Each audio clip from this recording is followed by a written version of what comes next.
सन 1494 ईस्वी में तुर्कमान कबीले से आए कारा के सुल्तान कुली को बहमनी सुल्तान मोहम्मद शाह लश्करी ने सिर्फ कुतुबुल मुल्क का उहदा ही नहीं दिया, तेलंगाना का तरफदार भी बना दिया, गोलकुंडा की जागीरदारी भी दे दी। सुल्तान कुली एक बहादुर सैनिक था, योग्य शासक था, कुशल भवन निर्माता था। ईरान के हमादान से ऊंची मीनार, बड़े दरवाजों की तस्वीर मन में बसाए हुए हिंदुस्तान आया था, एक चट्टानी इरादे के साथ, और उसी की झलक देखने को मिलती है गोलकुंडा के विराट किले में। यहाँ का हीरा बाजार दुनिया भर में मशहूर हो गया। गोलकुंडा की बाहरी दीवार का मुख्य प्रवेश द्वार, अंदर रिहायशी इलाका भी है और किला भी। पुराना नाम नहीं मालूम। औरंगजेब ने 1687 ईस्वी में दिया नया नाम फतेह दरवाजा। मुख्य द्वार तक पहुंचने के लिए दो बाहों के घेरों के बीच से होकर गुजरना पड़ता था। ऊपर निगरानी के लिए रहते थे पहरेदार। बाहरी दीवार का घेरा 6 किलोमीटर, 87 बुर्ज, 8 दरवाजे। गोलकुंडा का किला चारों ओर से ऊंची दीवार से घिरा हुआ है। अंदर जाने के लिए है यही एक दरवाजा, बाला हिस्सार दरवाजा। दरवाजे की ऊंचाई जितनी मेहराब की ऊंचाई नहीं है। ऊपर पट्टी पर शेर भी है, शेरनी भी, मोर भी है, मोरनी भी, सुरक्षा और समृद्धि के प्रतीक। बाला हिसार के इस मुख्य दरवाजे के सामने की ये हिफाजती दीवार औरंगजेब की बनवाई हुई है। दरवाजे से अंदर जाने पर है एक दालान, सुरक्षा भी, स्वागत भी। इस लंबे दालान के बाद है ये चौड़ा बरामदा। ये इब्राहिम कुतुब शाह का बनवाया हुआ है। और आइए अब देखते हैं कारीगरी का चमत्कार, आवाज का जादू।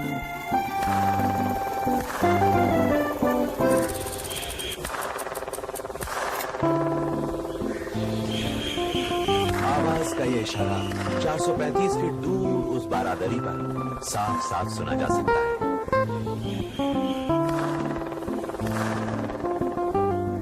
मुख्य दरवाजे की बाईं ओर असलह खाना, तो बंदूक बारूद रखने का गोदाम, नक्कार खाना, कभी शहनाई गूंजी, कभी नगाड़े धमके। आइए अब बारादरी की ओर चलें। सामने कचहरी और दोनों ओर पहरेदार। इस दुर्ग को बनाने के लिए पहाड़ के पत्थरों को काटा नहीं गया। वे जिस अवस्था में भी थे, दीवार बनाने के लिए उनका इस्तेमाल कर लिया गया।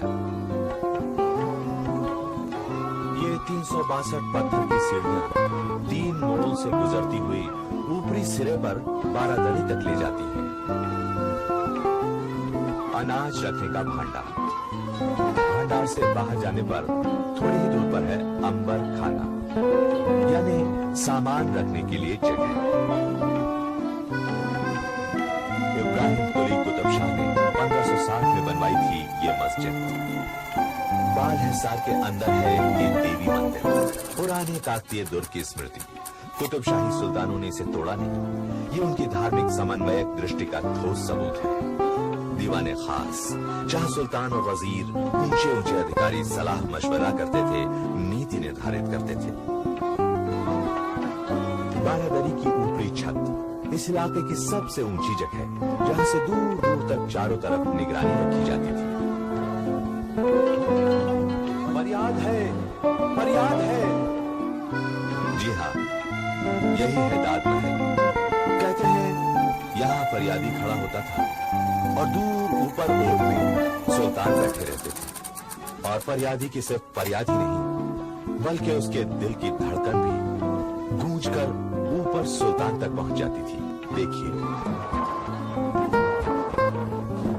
हर फैसले के बाद जब सुल्तान दीवाने खास यानी बारादरी से दौलत खाना आलिया की ओर लौटते थे, तो यही होता था उनका रास्ता।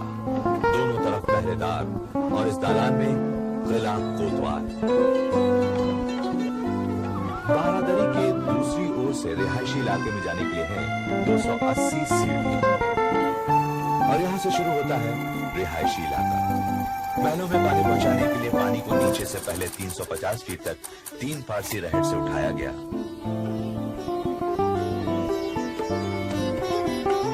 फिर मिट्टी के पाइपों से हर मंजिल पर पानी मुहैया करा दिया गया।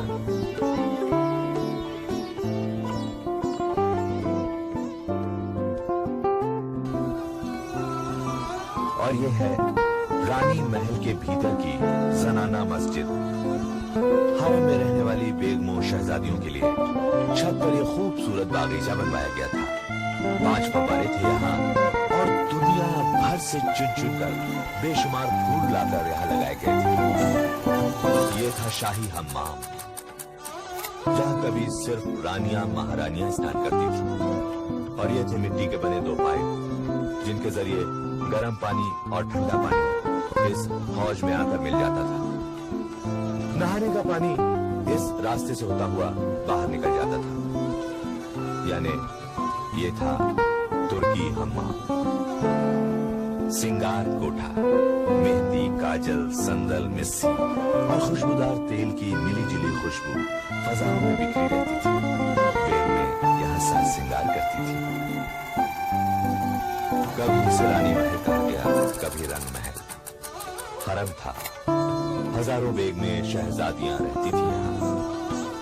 बेशकीमती लिबास थे, जेवर थे, लजीज खाने थे। यह है खिलवत, सुल्तान का ख्वाबगाह। यहाँ सुल्तान और कोई नहीं, सिर्फ सुल्तान रहते थे।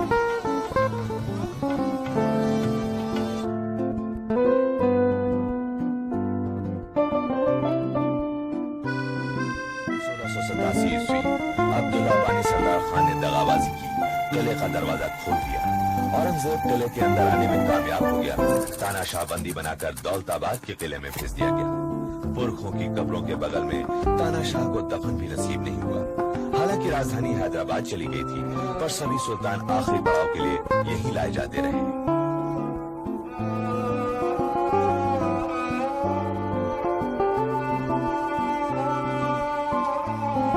मुगलिया गोले बारूद ने हिफाजती दीवारों को, ऊंचे बुर्जों को, नाजुक महलों को मिट्टी में मिला दिया। छत के बागीचों को उजाड़ दिया। अब तो न महल है, न हम्माम, न झरोखे, न दरवाजे। खालिद ज़दा की तरह खड़ी हैं चंद बदरंग टूटी गिरती दीवारें। इतिहास की किताब के चंद फटे जले पन्ने।